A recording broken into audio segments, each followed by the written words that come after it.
Namaste and welcome to another episode of NEP Talks, where we bring inspiring conversation with leaders who are shaping the future of Nepal and helping us connect with global stage. आजको हाम्रो topic रहेको छ education leadership in Nepal and beyond.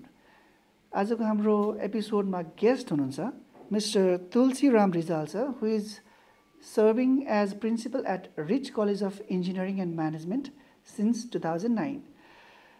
He has his MA and MPhil degree in English literature. Also, he has his M8 degree in leadership and management, and currently he is pursuing his doctoral degree in education policy.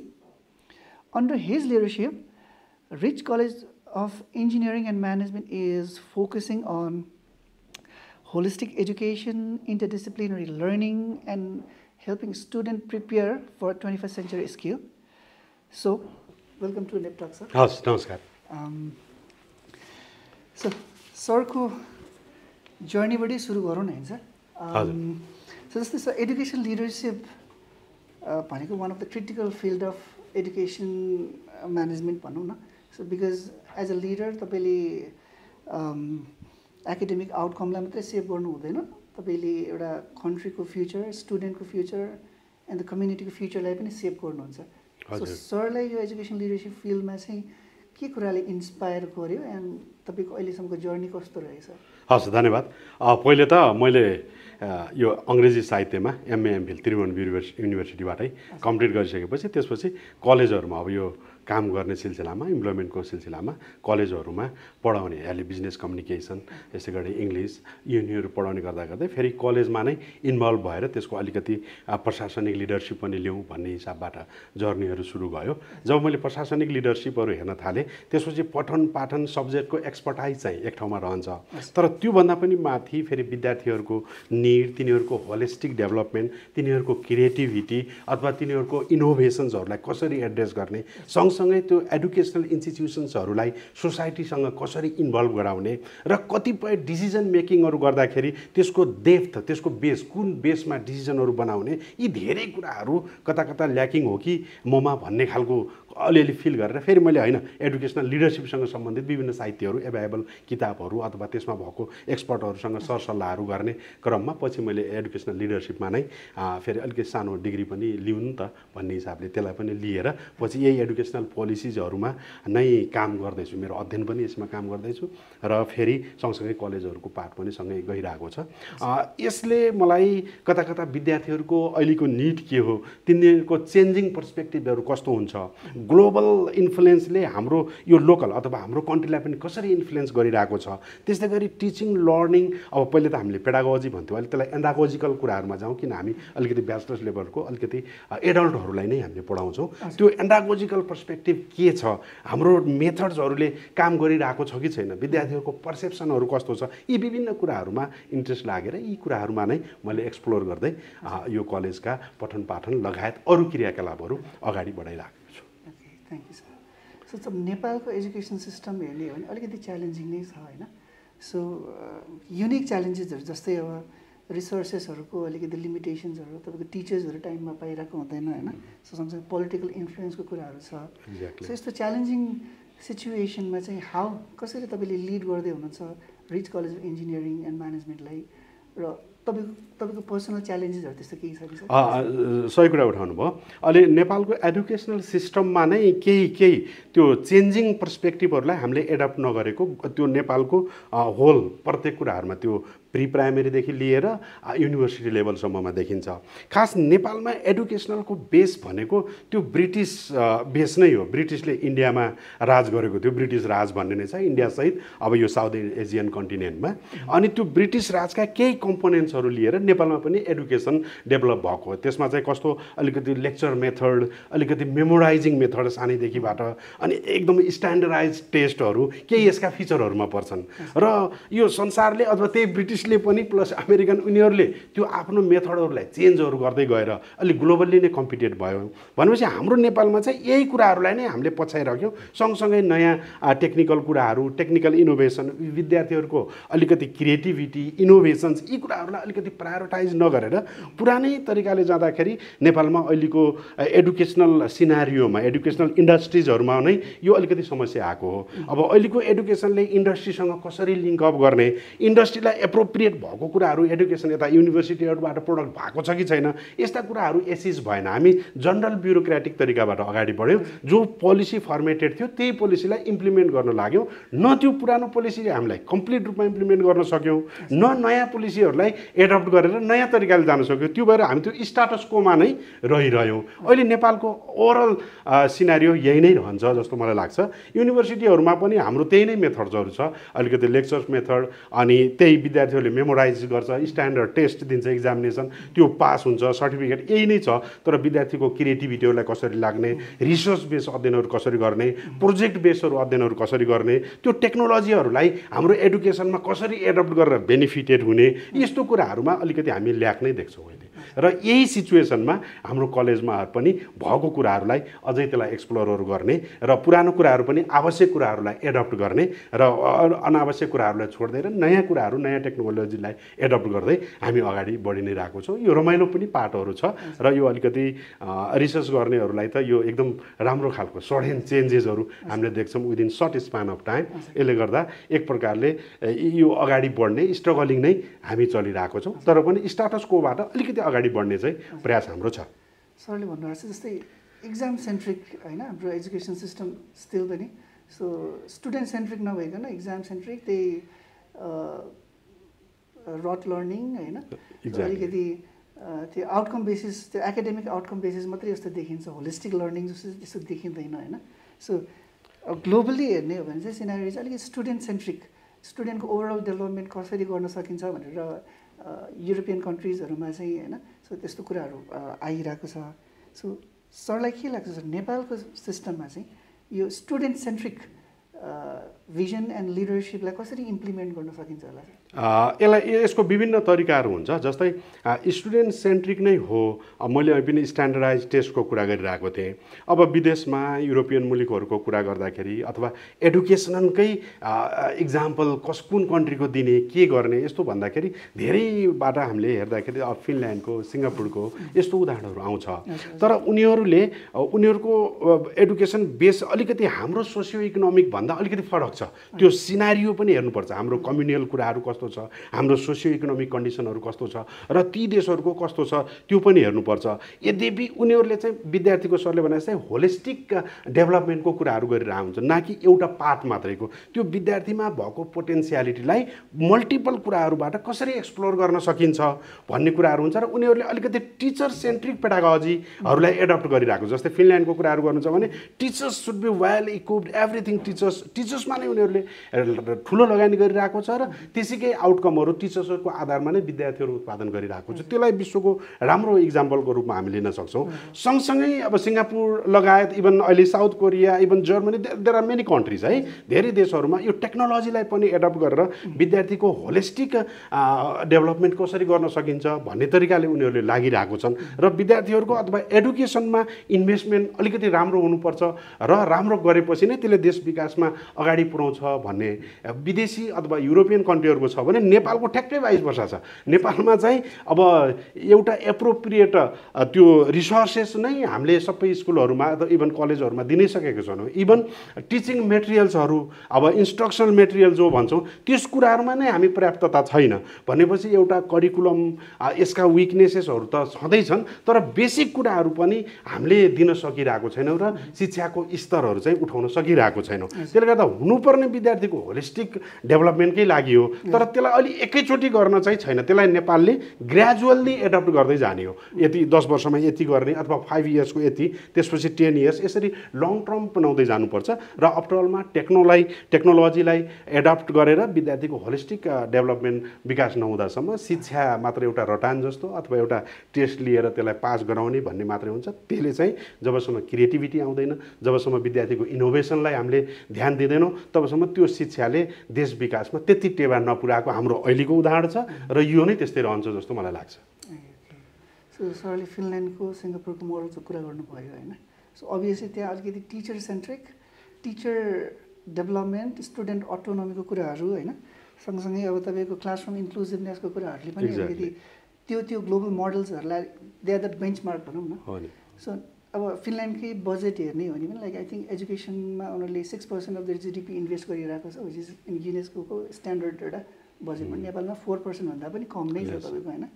So यो global मोडल्सहरू अब छँदैछ। So नेपालको चाहिँ existing practice कस्तो छ sir? नेपालको हाम्रो status अहिले कस्तो छ? नेपालको स्टाटसमा एडुकेसनल करिकुलम प्लानिङ इयर यो ग्लोबल्ली नै हो, यो चाहिँ ग्लोबल लेभलकै हो।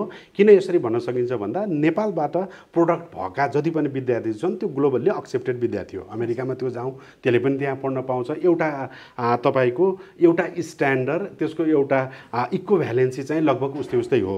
तर यहाँको एक्सप्लोरेटिभ टिचिङ लर्निङका कुराहरू भए, विद्यार्थीहरूको प्रायोरिटाइजको कुराहरू भयो, टेक्नोलोजीको अलिकति त्यसलाई एक्सप्लोइट गरेर त्यसको विद्यार्थीको क्यापेसिटी इन्हान्स गर्ने कुराहरू भयो, यस्तै टिचिङ मेटेरियल्सहरू त्यो पेडागोजी अथवा एन्डागोजी जे भन्नुहोस् यो कुराहरूमा भयो नेपाल चाहिँ एकदमै ल्याक देखिन्छ यस्तो कुराहरूमा।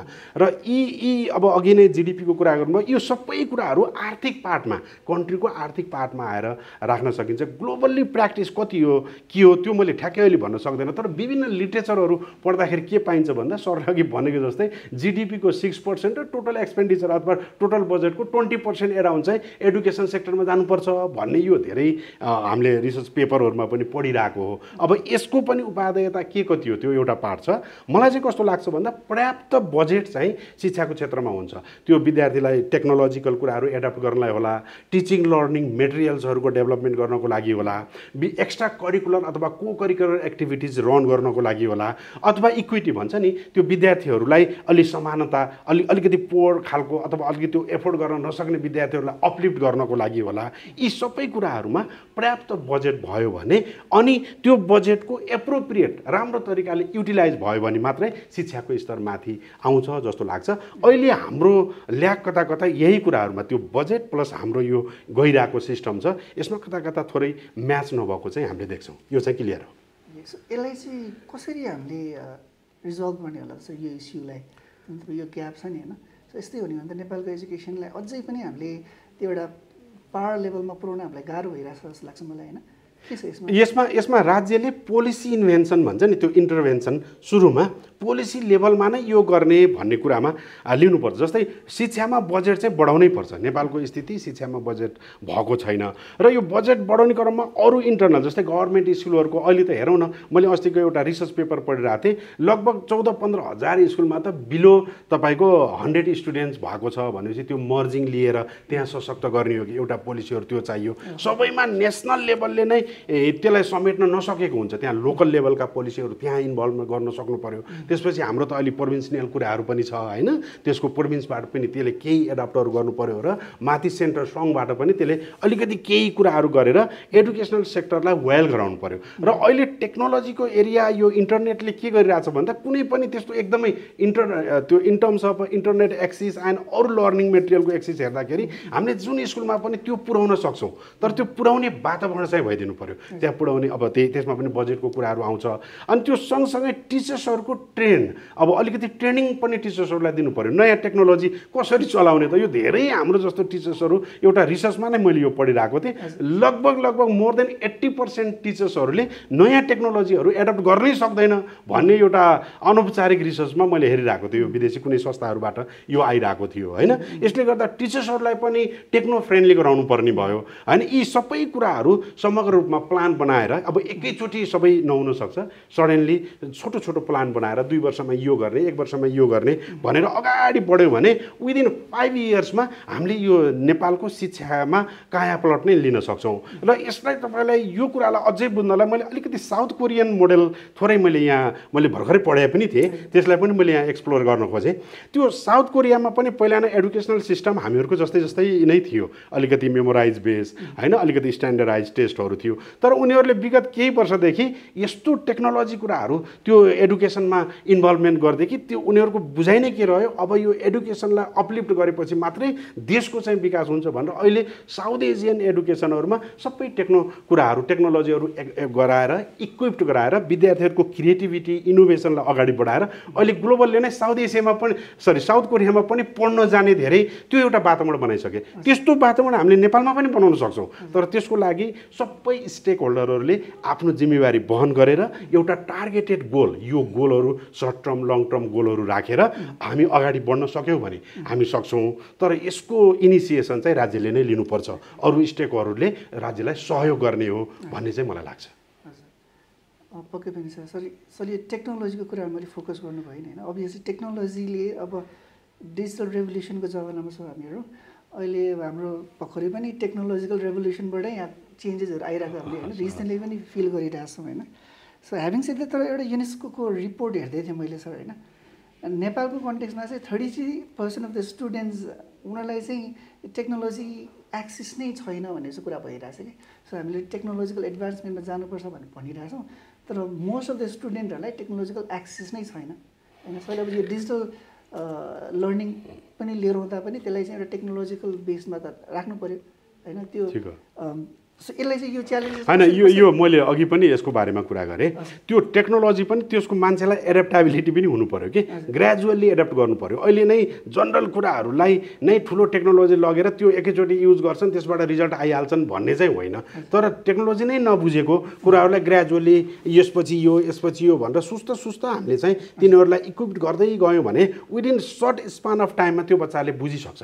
विदिन सर्ट स्पान अफ टाइममा बुझिसक्छ त्यसका ग्याजेट्सहरूको लागि अहिले मैले इक्विटीको कुराहरू गरिरहेको थिएँ होइन त्यो डिस्प्यारिटीहरू हटाएर जसलाई निड हो जो साँच्चै निडी स्टुडेन्ट हो त्यसलाई हामीले सर्ट एन्ड इन्भेस्टमेन्ट त्यो माथि गरेर होइन त्यसका सबै कुराहरू जस्तै यो टेक्नोलोजीको स्किलका कुराहरू आउला उसको इकोनोमिक स्टाटसको कुराहरू आउला होइन यी कुराहरूलाई पनि अगाडि बढाएर अनि हामीले यो कुराहरू एडप्ट गर्न सक्छौँ यद्यपि तपाईँले भनेकै जस्तै हाम्रा दूरदराजका विद्यार्थीहरूमा अझै त्यो टेक्नो फ्रेन्डली चाहिँ भइरहेको छैनन् है यो हुनको लागि अब ग्रेजुअली टाइम लाग्छ तर पहिलेको भन्दा अहिलेको अवस्था एकदमै चेन्ज भइसकेको छ अब मान्छेले सुनेर पनि अथवा कतिपय कुराहरू देखेर पनि त्यसले ग्रेजुअली एडप्ट गर्न सक्छ ती ग्याजेट्सहरू उपलब्ध गराउने अभिभावकहरू होला राज्यको दायित्व होला सर्टेन समयमा केही एसिस्ट चाहिँ गर्नुपर्छ जस्तो यो देखिन्छ ओके सो अहिले इक्विटीको पनि कुरा गर्नुभयो होइन सो एजुकेसन लिडर्स नेपाल अब यो कसरी how can they ensure equity होइन अनि access for all the students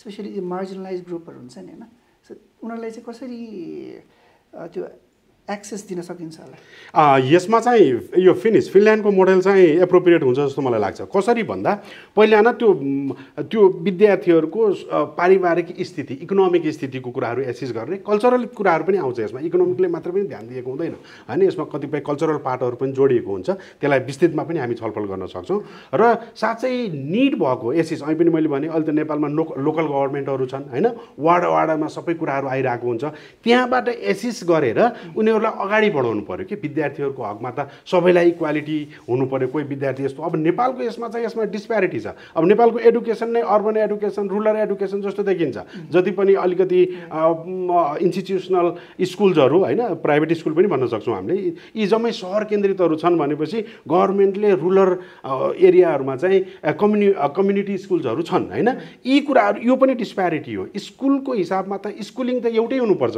यद्यपि फेरि सरकारले सबै कुराहरू धान्न नसकेको हुनसक्छ जस्तै हामी अलिकति ओभर एम्बिसियस प्लान पनि छ त्यो संविधानमा पनि लिस्टेड गरिरहेको छौँ त्यो कानुनमा पनि आइरहेको छौँ के भन्छौँ भन्दा 12 क्लाससम्म विद्यार्थीले निःशुल्क पढ्न पाउनुपर्छ र 8 कक्षा अथवा बेसिक एडुकेसनसम्ममा अनिवार्य प्लस निःशुल्क हुनुपर्छ भनेको छौँ यो एकदमै एम्बिसियस प्लान हो खै त यो भनेर संविधानमा गरिरहेको छौँ फेरि त्यसको व्याख्यामा हामीले डिफ्रेन्ट तरिकाले त्यसलाई डाइभर्ट गरेर यो भनेको यस्तो प्राइभेट स्कुल त कम्पनी ऐन अन्तर्गत चलेको यसको कुरा अलग्गै हो यो तरिकाले एडुकेसनमा नै डिस्प्यारिटी डिस्प्यारिटी छ यो कुरालाई मर्ज गरेर अलिकति अगाडि बढ्न चाहिँ देखिन्छ। यसमा चाहिँ strong government policy plus implementation त्यो चाहिँ प्लजिबल विश्वसनीय पोलिसी र इम्प्लिमेन्टेसनमा अगाडि जानै पर्छ।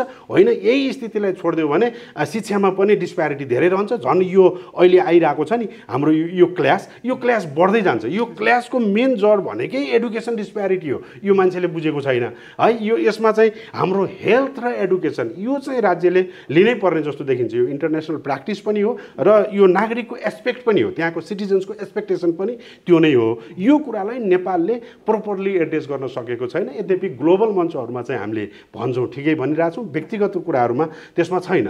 र यसमा मैले अर्को सल्लाह दिन सक्थेँ त्यो 12 क्लाससम्मलाई निःशुल्क भन्दा पनि बरु बेसिक एडुकेसन चाहिँ निःशुल्क र अनिवार्य गराउने हो कि होइन। अब यसमा हाम्रो के छ इकोनोमिक स्ट्याटस के छ यो कुराहरू ध्यान दिने हो कि अथवा यो समय कति चाहिँ पार्टहरू एसेस गर्ने। अब यसमा पनि विभिन्न मोडेलहरूमा हामी जहाँ डिस्कसन गर्न सक्छौँ। विद्यार्थीहरूलाई कुन तरिकाले राज्यले सपोर्ट गर्छ भन्ने डिस्कसन गर्न सक्छौँ। अथवा अहिलेकै एजुकेसनको यो 2 सिस्टमहरू छ होइन 2 पिलर छ यसलाई पो अलिकति गराएर सिङ्गल पिलर यसलाई चाहिँ अलिकति मिसम्याच गरेर सिङ्गल पिलर एडुकेसन सिस्टम पनि निकाल्ने हो कि यी कुराहरूमा चाहिँ गहन रूपमा एक्सपर्टहरू बसेर छलफल गर्न आवश्यक छ। हजुर अलिकति अब यो स्टुडेन्ट्सहरू बाहिर गइराख्नु भएको छ यो ट्रेन्डको कुरा त्यसमा जोडेँ मैले। अब इयरली हेर्नुहुन्छ भने मोर देन 1 लाख स्टुडेन्ट्सहरू अब्रोड स्टडीको लागि बाहिर गइराख्नु भएको छ होइन। हजुर सो नेपालको एडुकेसन सिस्टममा अलिकति केही कमी कमजोरी भएको हो कि अरल्स दे वान्ट टु पर्स्यु अलिकति इनोभेटिभ कोर्सेसहरू हो कि के कुराले गर्दाखेरि चाहिँ स्टुडेन्टहरूले अलिकति बाहिर गइरहेको छ जस्तो लाग्छ? धन्यवाद। साह्रै महत्त्वपूर्ण कुरा ल्याउनुभयो। मैले न्युज पेपर हेर्दै थिएँ यो भदौमा मात्रै पनि 45देखि 48,000 विद्यार्थी चाहिँ बाहिर एब्रोड स्टडीमा गए एनओसी लिए भनेर त्यो डाटाहरू मैले पढ्दै थिएँ। अब यसमा बाहिर जानुमा 2-3वटा कुराहरूलाई अलिकति यसलाई छलफल गरौँ। एउटा कुनै पनि यो अलिकति ग्लोबलाइजेसन एजमा कुनै पनि स्टुडेन्ट कुनै पनि ठाउँमा गएर उसले आफ्नो करियर अथवा एडुकेसन पर्स्यु गर्छ भने द्याट्स गुड त्यो हुनैपर्छ। तर त्यसमा पनि हेर्दाखेरि कुनमा गइरहेको छ त कस्तो स्थितिमा गइरहेको छ। नेपालमा पढाइ हुने कोर्सेसहरू बाहिर गएर पढ्न त त्यति आवश्यकहरू हुँदैन। त्यही भएर त्यसलाई नेपालमै हामीले गर्न सक्छौँ र नेपालमा पढाइ नहुने कोर्सेसहरू बाहिर गएर पढेर त्यो ज्ञान फेरि नेपालमा लिएर त्यसलाई इम्प्लिमेन्ट गर्न सकिन्छ। यो हिसाबले विद्यार्थीहरू जान्छ नेपालमा नभएको कोर्सेसहरू पढ्छ भने त त्यो देश विकासमा त्यसले सहयोग गरेकै हुन्छ। अनि अर्को फेरि मैले मास विद्यार्थीहरू बाहिर जाने कस्तो देखिरहेको छु भन्दा मैले त्यो इम्प्लोइमेन्ट अपर्च्युनिटिजहरूलाई सँगसँगै आइरहेको छ जस्तो लागिरहेको हुन्छ। यहाँ नेपालमा मतलब अन्डर ग्रेजुएट कोर्स ब्याचलर लेभलको कोर्स पढ्नलाई घरबाट कति पैसाहरू यहाँ चाहिन्छ, कलेजको फीहरू तिर्ने होइन, आफ्नो लिभिङहरू गर्ने, यो अलिकति ह्युज एक्सपेन्सेस छ। तर त्यही विद्यार्थी थोरै लगानी लगाएर बाहिर गयो भने उसले इम्प्लोइमेन्ट अपर्च्युनिटिजहरू पनि त्यहाँ पाउँछ, जसले गर्दाखेरि उसले आफ्नो एकाडेमिक करियर पनि अगाडि बढाउन सक्छ र इकोनोमिक स्ट्याटस पनि अलिकति अपलिफ्ट गर्न सक्छ। मेजोरिटी मोर देन 90% विद्यार्थीहरू यो तरिकाबाट गर्छन् कि जस्तो लाग्छ। यद्यपि यो रिसर्चको डाटा चाहिँ होइन, यो अनुमान गरेको मात्रै डाटा हो है। र यो तरिकाले जाने कुराहरूलाई त हामीले यहाँको अलिकति विकासहरू गरेर र इम्प्लोइमेन्ट अपर्च्युनिटीहरू जेनेरेट गरेर मात्रै यो कुराहरूलाई एड्रेस गर्न सक्छौँ। र अर्को एउटा पार्ट सरले भनेको जस्तै नेपालका कलेज अथवा युनिभर्सिटीहरूको त्यो टिचिङ लर्निङ अलिकति पेडागोजी अथवा इन्डागोजी जे हुन्छ त्यसमा पनि केही सन्तुष्टि नभएर अझ मोर एक्सप्लोर गर्न पाइन्छ बाहिर भन्ने तरिकाले पनि केही विद्यार्थी केही सङ्ख्यामा त्यो तरिकाले पनि विद्यार्थी गएको हुनसक्छ। तर ओभरअल मेजोरिटीमा हेर्दाखेरि त्यो विद्यार्थीहरूले employment opportunity plus educational career अगाडि बढाउनको लागि नै विदेशतिर गएको जस्तो मलाई लाग्छ। Okay, thank you sir. Okay, so global एजुकेसनकै कुरा गर्दाखेरि चाहिँ सो नेपालको एडुकेसन इन्स्टिट्युसन्सहरूले चाहिँ कस्तो कस्तो एस्पेक्टहरूमा फोकस गर्न जरुरी छ जसले गर्दाखेरि चाहिँ अब स्टुडेन्टहरूलाई ग्लोबली कम्पिटेटिभ बनाउन हेल्प गर्छ त्यसो भने? नेपालकै समग्रमा हेर्दाखेरि अलिकति विदेशहरूबाट पनि नेपालको शिक्षा नीति एउटा स्टेबल हुनु पर्यो। थोरै इनोभेटिभ क्रिएटिभिटीलाई स्टुडेन्टको त्यसलाई अलिकति फोकसहरू गर्नु पर्यो र यहाँको लिभिङ स्ट्यान्डर्डहरू पनि त्यही अनुसार सञ्चालित गर्नु पर्यो। यहाँका टिचर्सहरूमा त्यो एक्सपर्टाइज हुनु पर्यो। त्यसलाई फ्रिक्वेन्टली ट्रेनिङहरूको थ्रु अथवा सर्टेन एकाडेमिक स्ट्यान्डर्ड एउटा राखेर यी तरिकाले गर्दाखेरि सुस्त नेपाल पनि विदेशी विद्यार्थीहरू आएर पढ्ने हब देखिन्छ। कतिपय हामीले स्लाइडली हेऱ्यौँ भने एकदम लार्जमा त छैन, कतिपय स्कुल्सहरू, कतिपय युनिभर्सिटिजहरू र कतिपय युनिभर्सिटीकै विभिन्न प्रोग्रामहरू जस्तै मेडिसिनल होला अथवा इन्जिनियरिङ होला, यीहरूमा विदेशी विद्यार्थीहरू पनि आएर पढेको हामीले देखिरहेको हुन्छौँ हैन। र यो कुराहरूलाई अझै एक्सप्लोर गर्दै जाने हो भने नेपाललाई पनि अलिकति हामीले एडुकेसनलको हब बनाउन सक्छौँ। अब एकदमै युरोपियनहरूको लागि थोरै अलिक बढी काम गर्नु पर्ला, तर लेटेस्टमा साउथ एसियन कुराहरूलाई चाहिँ हामीले यहाँ हब गराउन सक्छौँ हैन। यस्तो एउटा पार्टहरू छ भने सँगसँगै यसलाई अर्को पार्ट के छ भन्दा एडुकेसनल लिडरसिपमा पनि यो अलिकति फरक पर्छ है। जस्तै एडुकेसनल लिडरसिपले के गर्ने भन्दाखेरि थोरै त्यो जजमेन्टल भन्दा विद्यार्थीहरूलाई अलिकति कल्चरल डाइभर्सिटीको बारेमा थोरै फोकसहरू गर्ने, उसको इन्ट्रेस्टहरू अलिकति बुझ्ने हैन। अनि त्यो डिसिजन मेकिङहरूमा पनि त्यो विद्यार्थीहरूको पार्टिसिपेसन अथवा उनीहरूको सोसो कल्चरल कुराहरूलाई पनि एड्रेस गर्ने खालको कुराहरू गर्ने र अलिकति टेक्नोलोजीलाई पनि त्यसलाई मिसाएर अथवा टेक्नोलोजी फ्रेन्डली पनि विद्यार्थी प्लस टिचर्स पनि हुने यो तरिकाले इन्भाइरोमेन्ट क्रिएट गऱ्यौँ भने पनि इन्टरनेसनल स्टुडेन्टहरू पनि ग्रेजुअली यहाँ हामी दिन सक्छौँ जस्तो मलाई लाग्छ। अब फेरि अर्को एउटा भाइस बजार छ, नेपालकै पनि ह्युमन रिसोर्सले युरोपियन कन्ट्री, अस्ट्रेलिया, इभन अरूहरूमा पनि कलेजहरू सञ्चालन गरेर राम्रोसँग हैन एउटा विद्यार्थीहरू यहाँबाट एट्र्याक्सन गरेर उता लगेको पनि हामीले देखिरहेको छौँ। उहाँहरूको पनि त्यो लिडरसिप अघि नै मैले भनेका लिडरसिपका त इन्टरनेसनल स्ट्यान्डर्ड्सहरू हुन्छन् नि, त्यो कुराहरूलाई मिट गरेर स्टुडेन्ट फ्रेन्डलीहरू भएर त्यत्रो डाइभर्स कल्चरमा पनि उहाँहरूले कलेज इभन कतिपय ठाउँमा त मैले देखिरहेको छु नेपालीहरूले युनिभर्सिटी नै रन गरेको मैले सुनिरहेको छु है। यस्तो कुराहरू पनि पाइन्छ। यो चाहिँ नितान्त त्यो इन्भाइरोमेन्ट क्रिएट गर्न चाहिँ आवश्यक छ। Thank you so much sir. So अब फाइनली अब हामी नेपटक्सको एन्डिङ सेक्सनतिर आइपुगेका छौँ खासमा। सो फाइनल सरलाई एउटा कुनै एडभाइस दिनु पऱ्यो भने नेपाली स्टुडेन्ट्सहरूको लागि होइन के छ रिगार्डिङ नेपालको एडुकेसन, इन्टरनेसनल एडुकेसन होइन, कुन चाहिँ चुज गर्नुहुन्छ, के गर्नुहुन्छ, कस्तो छ यो अहिलेको परिस्थिति, नेपालमै बसेर गर्दा पनि हुन्छ अथवा बाहिर जाँदा पनि हुन्छ, के छ? होइन, यसमा ठिकै भन्नुभयो। यो नेपालमै बसेर पनि गर्न सकिन्छ, बाहिर गएर पनि गर्न सकिन्छ। त्यसमा आफूलाई एसिस गर्ने हो।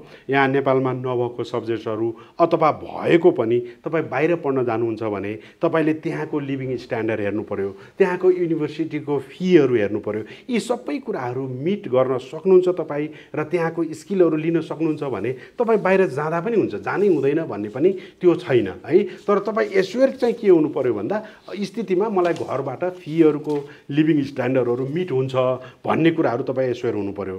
तर अब फेरि होइन, घरबाट पनि अलिकति ऋण खोजेर त्यहाँ गएर इम्प्लोइमेन्ट अपर्च्युनिटी हेरेर फेरि एडुकेसन पनि अगाडि बढाउँछु भन्ने स्थितिमा तपाईँ हुनुहुन्छ भने तपाईँले त्यहाँ स्ट्रगल धेरै गर्नुपर्ने हुनसक्छ र तपाईँको एममा तपाईँ सफल नहुन सक्नु हुने धेरै खतराहरू मैले देखिरहेको छु। किन त्यहाँको लिगल आवरमा कति तपाईँले कमाउन सक्नुहुन्छ, त्यो अनुसारको कलेजको फी कसरी तिर्न सक्नुहुन्छ, लिभिङ स्ट्यान्डर्ड कसरी आफूलाई मेन्टेन गर्नुहुन्छ, यो कुराहरूमा नै तपाईँको माइन्ड जाँदाखेरि फेरि त्यो एकाडेमिक कुराहरू प्रोग्रेस नभएको धेरै आम विद्यार्थीहरूमा यस्तो मैले देखिरहेको छु। त्यसले गर्दा आफूलाई एसिस गरेर होइन जाने बाहिर गएर पढेर अनि त्यहाँको स्किलहरू नेपालमा लिएर यहाँ डेभलप गर्न चाहनुहुन्छ, त्यो पनि राम्रो पार्ट हो। अथवा नेपालकै एडुकेसन सेक्टर पनि राम्रो छ, यहाँ पनि भएका ल्याप्सेसहरूलाई फुलफिल गरेर अनि यहीँ पनि तपाईँले आफ्नो क्रिएटिभिटी इनोभेसनहरूलाई अलिकति बढी फोकस गर्ने, प्रोजेक्ट बेसहरूमा पनि धेरै कामहरू गर्ने भनेपछि नेपालका युनिभर्सिटीले पनि गुणस्तरीय शिक्षा दिन सक्षम छन्। यहाँ पढ्दाखेरि पनि तपाईँको करियर सेफ हुन्छ भन्ने लाग्छ। यो चाहिँ इन्डिभिजुअल फ्रिडमहरू हो। यी अवस्थाहरूमा आफूलाई जज गर्नुहोस्, त्यो अनुसार नै तपाईँले निर्णय गर्नुहोस् भन्ने म चाहन्छु। ओके सर, फाइनल क्वेसन छ सर। सो अब एजुकेसन लिडरसिपकै कुराहरू गरिरहेको छौँ हामी। सो नेपालको एजुकेसन लिडरसिप चाहिँ के कुरा 1, 2, 3 होइन सरले पोइन्टमा के कुरा गर्दाखेरि चाहिँ अझै बेटर हुन्छ र ग्लोबली कम्पिटेटिभ हुन्छ सरलाई के लाग्छ? लिडरसिपले पहिला नै एसिस पहिला नै आफूमा कम्पिटेन्सी डेभलप गर्नु पर्यो। एउटा वेल एडुकेसनल इन्स्टिट्युसन्सहरू चलाउनलाई भएका कम्पोनेन्ट्सहरूको वेल अध्ययन हुनु पर्यो।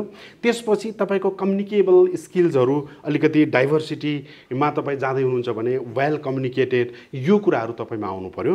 अलिकति इम्प्याथेटिक भनौँ न, सबैको विचारहरू समेट्न गर्न सक्ने र राइट डिरेक्सन दिन सक्ने यस्तो खालको क्वालिटी इनह्यान्ड क्वालिटी तपाईँमा हुनु पर्यो र त्यसलाई तपाईँले एक्सप्लोर र अलिकति फ्लरिस पनि गर्नुपर्ने हुन्छ।